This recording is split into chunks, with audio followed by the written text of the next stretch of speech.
कि बात मानने का मन भी होता है और उत्साह भी आता है कि नाम जप करेंगे, ये करेंगे, बट फिर भी मन महाराज जी फिर वहीं गिरा देता है। फिर ऐसी स्थिति नहीं, इसमें हठ काम करता है, हठ काम करता है। हठ पूर्वक जब किया जाता है, दृढ़ता हठ पूर्वक करने पर आती है। देखो, जब हम अभ्यास करते हैं तो हमारा मन निश्चित लग जाता है, भगवान में निश्चित लग जाता है। अभ्यास तो कीजिए। अतिशय रगड़ करे जो कोई, अनल प्रगट चंदन ते हुई। चंदन शीतल होता है, लेकिन अतिशय रगड़ करो तो अग्नि पैदा हो जाएगी। जवान से राधा राधा राधा राधा ज्ञानाग्नि प्रकट हो जाएगी, समस्त कर्म संस्कारों को भस्म कर देगी और भगवत साक्षात्कार करा देगी।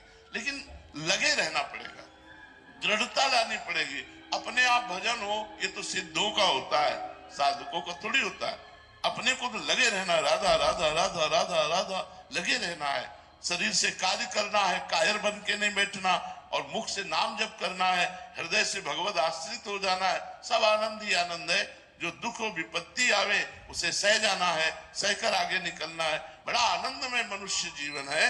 हम यदि अध्यात्म को स्वीकार करें तब, नहीं तो मन भोगों को स्वीकार करता है, भजन को नहीं। भजन जबरदस्ती कराना पड़ता है। और जी साधक के हृदय में एक ऐसी मान्यता रहती है कि ऐसी कोई कृपा होगी कि झटका लगेगा और मतलब हमारा नाम चलने कभी नहीं होगी। ये उन्हीं के ऊपर होती है जो पूर्व में भजन किए हैं और भूल में आ गए, भ्रमित हो गए, कहीं फिसल गए, तो ऐसा झटका लगा कि वो जहां थे वहां से ऊपर उठ गए। या एकदम जो संसार में है उसको संत संग मिला और वो चल दिए, और जो सत्संग करते हुए विषय भोगों में लगे हुए हैं, मनमाने आचरण करते हैं, सोचते कभी कृपा होगी तो निकल जाएंगे, असंभव। भगवान ऐसे कायरों पर कृपा नहीं करते। जो दृढ़ता पूर्वक प्रयास करते हैं पर असफल है, उन पर कृपा होती है, उन पर कृपा उठाकर उसको चलाती है। जो कायर पुरुष ऐसे आलसी प्रमादी ऐसे नहीं, ऐसे नहीं है। कृपा ऐसे नहीं होती।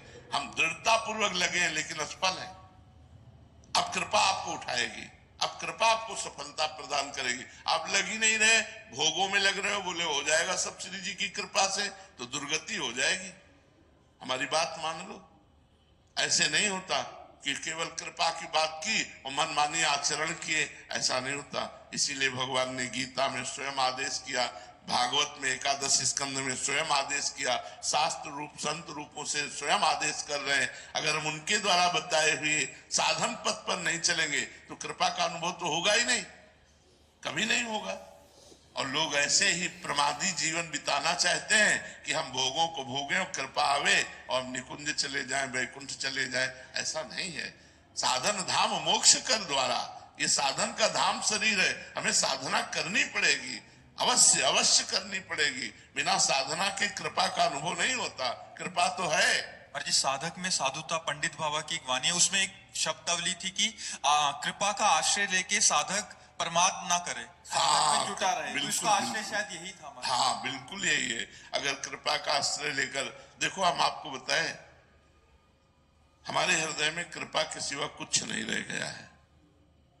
हम असली बात तुम्हें बता रहे हैं, कृपा के सिवा कुछ नहीं रह गया है। लेकिन आप साधन हमारा देखो, सुबह से लेकर के और रात्रि तक साधन देखो। हमारा साधन नहीं है, वो हमसे कराया जा रहा है। हम तो सिर्फ कृपा के आश्रित हैं, साधन कराया जा रहा है।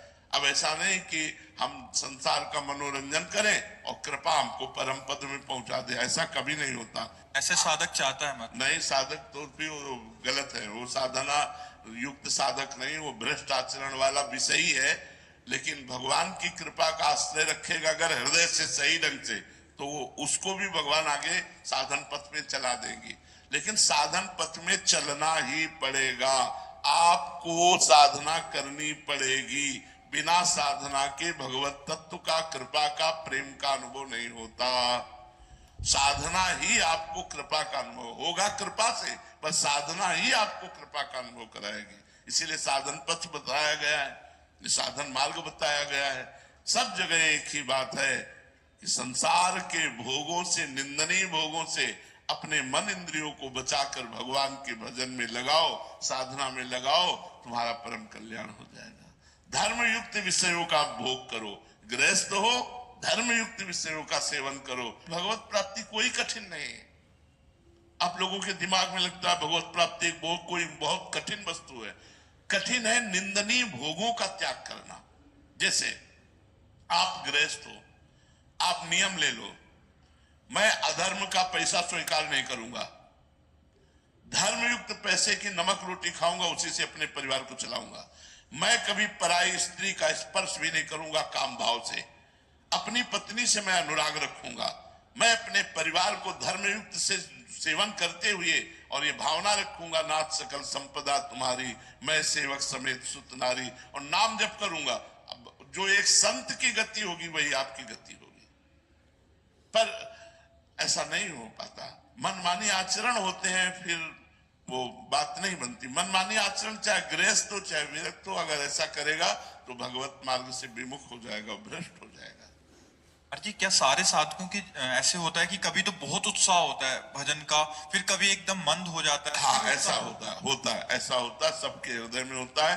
कबहू तो थोरो भजन कबहू होत विशाल, मन को धीरज छुटे नहीं गाहे न दूजी चाल। जिस समय भजन में मन नहीं लग रहा है उस समय चाहे सो जाओ, पर गंदे पुरुषों का संग मत करो, गंदी आदतों वाली कोई क्रियाएं न करो। थोड़ी देर के लिए तमोगुण आया है, वो चला जाएगा, जहां सत्वगुण आया फिर भजन में रति हो जाएगी। तो कभी कभी ऐसा होता है कि मन एकदम भोगों की तरफ उतावला हो जाता है, भजन में मन नहीं लगता है, एक अशांति सी आ जाती है। उस समय सत्संग सुनो, तुरंत रजोगुण और तमोगुण का नाश होकर के सत्वगुण बढ़ेगा। नाम कीर्तन करने लगो, राधा राधा, मन नहीं लग रहा, लेकिन नाम बिल्कुल मन न लगे तो सो जाओ, पर गलत आचरण मत करो, गलत संग न करो। तो थोड़ी देर के बाद टिकाऊ नहीं है, आगमा पाइनो अनित्यास है। ये जितना भी है ये आगमा पाइनो, आने जाने वाले। सत्वगुण आया, तमोगुण आया, रजोगुण आया, जहां तमोगुण हटा रजोगुण हटा और सत्वगुण आया तो फिर भजन में मन लग जाएगा।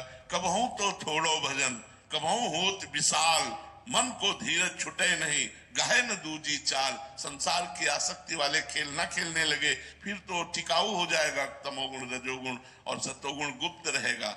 अगर हम बचा ले गए अपने को तो सत्वगुण फिर आगे बढ़ा देगा।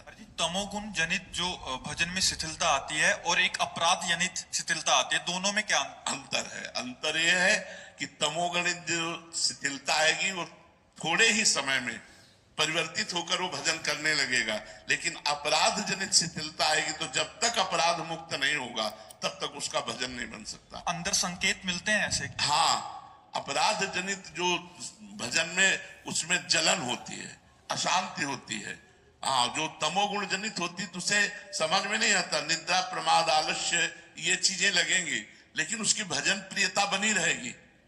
तमोगुण है, भजन नहीं हो रहा, लेकिन भजन प्रियता कि हमसे भजन नहीं हो रहा, भजन प्रियता बनी रहेगी और थोड़ी देर में भजन प्रियता जागृत हो जाएगी। लेकिन अपराधी की भजन प्रियता ही खत्म हो जाएगी और भोग प्रियता और जलन और अशांति एक चित्त में बहुत तरह के व्यवधान उपस्थित हो जाएंगे, और वो जब तक अपराध मार्जन नहीं होगा तब तक उसका भजन नहीं होगा। जी बहुत से साधक ऐसे आते हैं क्योंकि एकदम भजन की शिथिलता आ जाती है तो फिर क्यों अपराध बन गया, समझ भी नहीं आ रहा कि तमोगुण जनित मतलब शिथिलता है या मतलब तमोगुण जनित 2-3 घंटा 4 घंटा, इसके आगे नहीं। और 2-3 दिन तक अगर लगातार ऐसा अपराध, या तो 2 दिन 3 दिन तक, या तो भोजन अशुद्ध हो गया 2-3 दिन, और अगर इससे भी ज्यादा चलता है तो अपराध। तो महाराज जी क्या करें उस समय? हमें क्योंकि गुरुजनों तक पहुंच नहीं है कि हम पहुंच पाए, और मतलब 2-3 दिन तक समझ नहीं आ रहा, तो उस समय साधक क्या?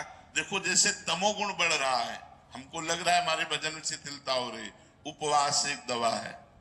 तुरंत उपवास करो, उपवास करते ही सत्वगुण आ जाएगा।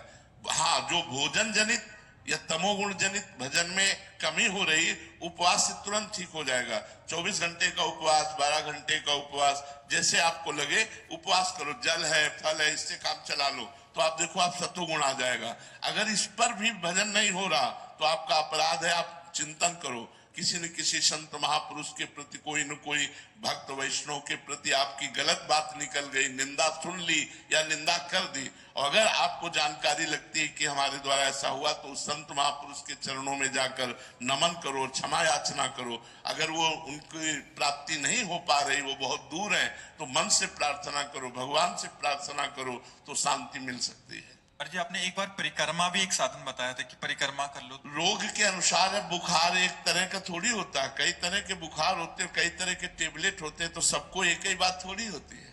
जो जैसा मरीज सामने आया उसके लिए वैसी दवा होती है। अब सबके लिए परिक्रमा थोड़ी है।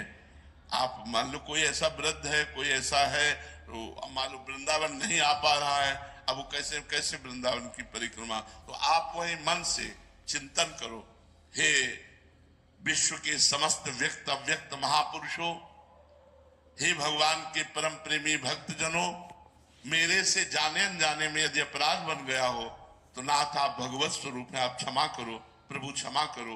बार बार ऐसी प्रार्थना करो, देख लेना वो अपराध मोचन हो जाएगा, या फिर सामने वो संत आ जाएंगे, आपके ध्यान में वो संत आ जाए तो जान लेना वहां जाना पड़ेगा और वहां जाकर उनसे क्षमा याचना करना पड़ेगा, क्योंकि संत अपराध फिर भजन नहीं होने देता। यदि सही भजन हमारा करना है तो न किसी की निंदा सुने, न किसी की निंदा करे, न हम परदोष दर्शन देखे, तो हमारा भजन बढ़ता चला जाएगा।